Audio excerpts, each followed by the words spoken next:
From the Times and the Sunday Times, this is The Story. I'm Josie Ensor. In the space of 16 seconds in July of this year, Kristin Cabot's life was turned upside down.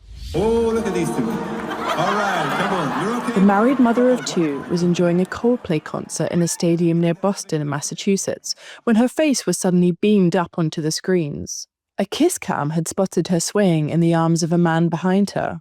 Trouble was, it wasn't her husband she was embracing. It was her also married boss. Kristin hides her face in her hands. Her boss, Byron, ducks down out of sight. Coldplay singer Chris Martin awkwardly surmises what's going on. Either they're having an affair or they're just very shy. The video had all the ingredients for viral fame. Suspected adultery between a tech CEO and his head of HR. Within days, some 150 million people had viewed it. Well, this is going viral. As I mentioned, a video from a recent Coldplay concert is sparking affair rumors. If you're going to have an affair, why would you bring her to a concert in public where everybody can see you? Imagine being called out by Chris Martin during a concert in front of thousands of people. The fallout for Cabot and Byron was brutal. Internet sleuths found out their identities, and they were mocked relentlessly online. Both lost their jobs at the tech startup Astronomer. Cabot was called a homewrecker. She received threats that she would meet a violent end. A local radio station even shared her address. You really feel terrible for her. How are her kids doing? They were severely impacted by this. They still are. She says they are embarrassed to be seen with her.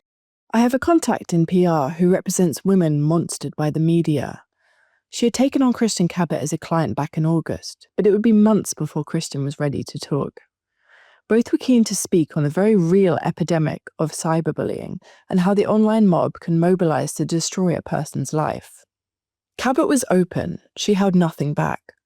There were times in the interview she became emotional, particularly when talking about the effect it had had on the relationship with her two children. They were still too embarrassed of Cabot to let her take them to school or attend their sports games. In this special bonus episode of The Story, we're reading you my article, and our production team has voiced up Kristin's quotes. It explores the circumstances around the video, the terrible fallout for Cabot, and just how ruthless this kind of public shaming can be. The story today: Kristin Cabot on the 16 seconds at a Coldplay concert that ruined her life.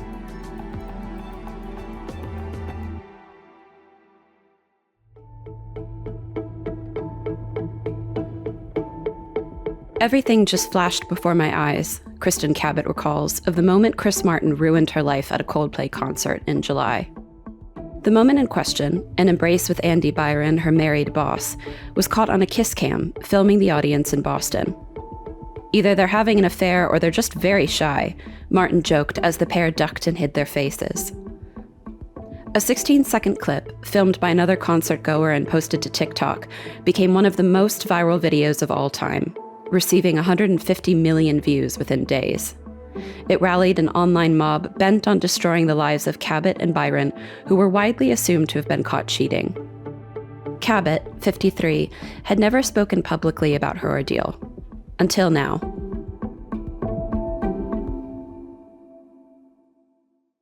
In an interview with The Times, the mother of two says the embrace was the first time she and Byron had been physically affectionate. Both of them, she says, were amicably separated from their spouses. I could have been struck by lightning. I could have won the lottery. Or this could have happened. She says of the fact that the intimate moment was broadcast to a stadium of 50,000 people before being watched and analyzed by millions more on social media. The attention might have been fair, Cabot reasoned to herself, had she been famous or a high-profile figure. But I'm not some celebrity. I'm just a mom from New Hampshire. Even if I did have an affair, it's not anybody's business. It has been like a scarlet letter. People erased everything I'd accomplished in my life and achieved in my career. This can't be the final word. Cabot joined Astronomer, Byron's startup tech firm, as its human resources chief in November last year. She was headhunted by recruiters, thanks to her decades of experience working at top advertising firms, where colleagues regarded her as something of a rock star in people strategy. Cabot had heard good things about Byron. All of them, she says, turned out to be true. He made sure women had a seat at the table, that I was just as loud a voice in the room as everyone else. It was the first company in the male-dominated professions I'd worked in where I felt my gender was not an issue. They worked closely together, sharing the same vision for the company and how it could grow. I definitely thought he was a good-looking guy. I had that thought of, if I didn't work here. About a month before the concert, Cabot says, the pair revealed to each other that they had split from their partners. Cabot, from her husband Andrew, the chief executive officer of a family-run distillery, Privateer Rum, and Byron from his wife Megan, a school teacher. I don't think my separation would have come as a surprise to him, but his definitely did for me. To have someone else going through it at the exact same time that you can talk to was an amazing support. Over time, her feelings for him developed into what she calls a big happy crush. When she was given 2 free Coldplay tickets from her friends, she decided to offer the spare to Byron. The night of the concert, Cabot's 14-year-old daughter, one of 2 children she had with her first husband, Kenneth Thornby, texted her to let her know her estranged second husband, Andrew, would be there too. She would learn from a friend later in the evening that Andrew was there on a first date. It eased her conscience, she says, that she was there with Byron. Cabot says she was on top of the world before the Kisscam caught her with Byron. We were sitting in the back of the stadium, at the opposite end from the stage, in the pitch black, just feeling totally anonymous in an arena of 50, 60,000 people. We were just dancing. I'd had a few high noons, vodka seltzers, Andy was standing behind me, and we were dancing, and I grabbed him. I didn't hear the announcement that the Jumbotron was coming, so suddenly I'm just seeing us on screen. Cabot's instinct was to cover her face. Byron's was to duck and hide. I'm not quite sure what to do, Martin then said awkwardly. Did we rumble you? My immediate reaction was, holy shit, Andrew's here. We were in the middle of an incredibly and amazingly amicable separation. I was worried I'd embarrass him. He's an amazing guy, and he does not deserve that. Then, a beat later, my mind turns to, oh God, Andy's my effing boss. This is a bad look. Boston's not a big town, and while it wasn't an Astronomer event or anything, there could have been investors or other staff there. Her longtime friend Elena is the woman in the video who is seen laughing nervously. Cabot and Byron rushed out of Gillette Stadium as they started to process what had happened, thinking about what they should do next.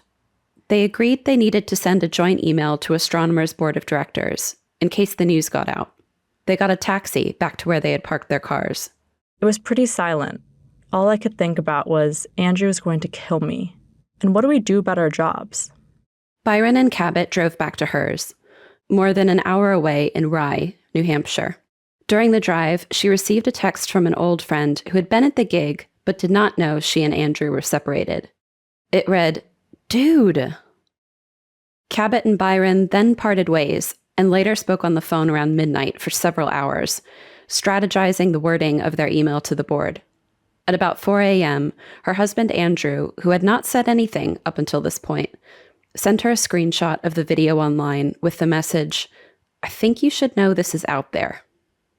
It had been shared on TikTok by a concert goer, Gray Springer, who quipped, "Play stupid games, win stupid prizes." Internet sleuths began hunting for the identities of the couple. Early the next morning, Cabot addressed members of the Astronomer board. I apologized profusely to them for becoming a distraction. They weren't thrilled, but they were nice about it. They just said, this stuff happens. The Human Resources Department would be opening an investigation, they told her. Obviously, that was weird, as that would ordinarily be my job. Cabot wanted to tell her children, her daughter and 16-year-old son, before they heard it from anyone else. My daughter burst into tears, saying, I guess that means you really are getting divorced then. While her son tried to reassure her that it would probably go away. It did not. The video took on a life of its own, turned into fodder for late-night talk show hosts and gossip columnists. Coldplay Gate is a stark reminder that cameras are everywhere, opined the New York Times. It was even brought up in an Oval Office press conference with President Trump. Meanwhile, Byron and Cabot's LinkedIn accounts were deluged with mocking references to Coldplay lyrics. Lights did not guide Andy home, one comment read. Fake Facebook accounts were set up in the name of their spouses. It had all the right ingredients: suspected adultery, a tech CEO, and his head of HR linked to one of New England's wealthiest families. The Cabot dynasty is estimated to be worth billions. Astronomer itself poured fuel on the already raging fire by hiring Martin's ex-wife, Gwyneth Paltrow, to feature in a commercial promoting the business. Appalled, Cabot threw away everything she owned from Paltrow's brand Goop. I was such a fan of her company, which seemed to be about uplifting women. And then she did this, and I thought, how dare she, after the beating she got for all the conscious uncoupling stuff? What a hypocrite. Cabot's entire life had been distilled to a 16-second clip, a video she has never been able to bring herself to watch, though she has steeled herself on occasion to read the comments. I became a meme. I was the most maligned HR manager in HR history. I think as women always do, I took the bulk of the abuse. People would say things like I was a gold digger or I slept my way to the top, which just couldn't be further from reality. The amount I sacrificed to get where I did in my career, the amount of hands I've had to take off my ass over the years, the comments I've had to swat away from men, I worked so hard to dispel that all my life, and here I was being accused of it.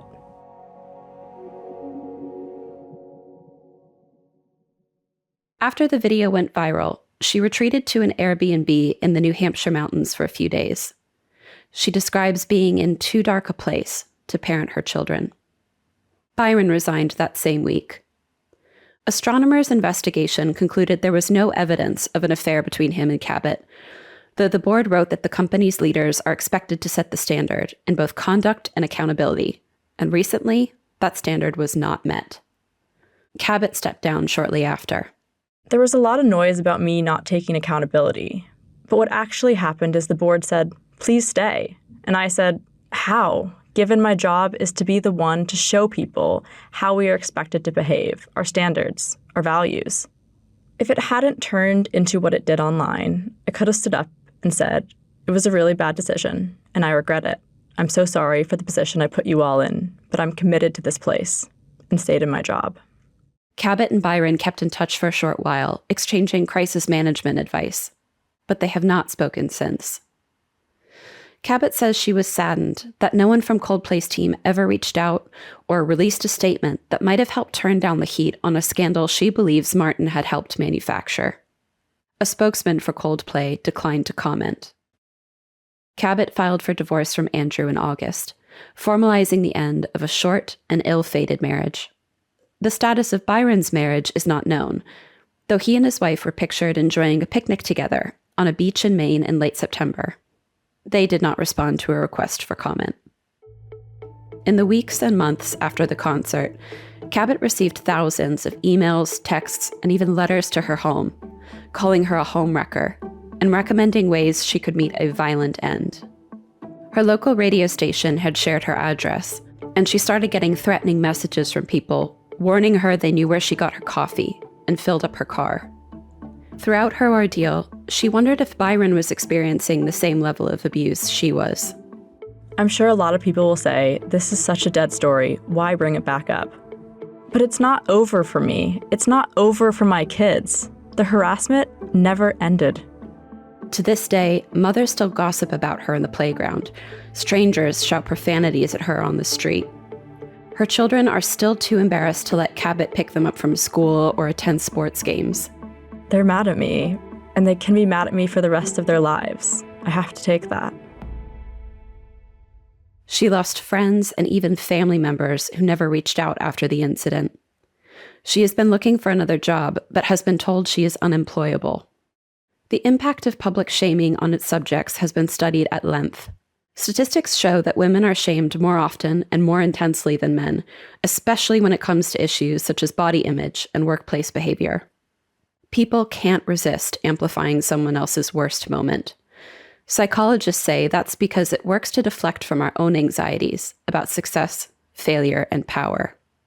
Many lose their jobs and, like Cabot, struggle to find new ones. Others experience lasting mental health problems. John Ronson, author of the 2015 book So You've Been Publicly Shamed, analyzed the fallout from the hack of Ashley Madison, a website for people looking for extramarital affairs. He linked it to 4 alleged suicides among those who had their identities exposed. When you reduce all human behavior to the information that can be contained within one tweet, everything becomes very black and white, he wrote. Which is why on social media, everybody's a magnificent hero or a sickening villain. There's no room for people in between.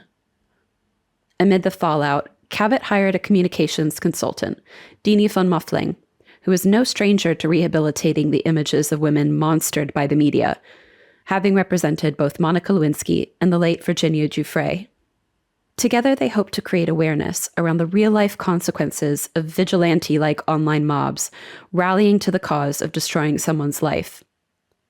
Lewinsky, who describes herself as patient zero in the modern epidemic of cyberbullying, has become a prominent advocate for internet protections. One of the main reasons I want to have this conversation is not to prolong any 15 minutes of pathetic fame. Every day, I hear something about a kid or a young adult who committed suicide because of how horrific they were treated in the comment section. We have to be kinder to each other, not constantly tear one another down.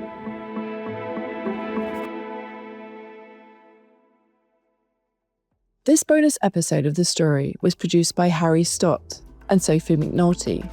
The executive producers were Kate Lamble and Tim Walkley, with special thanks to Michaela Arneson and Sophie McNulty for providing the voices.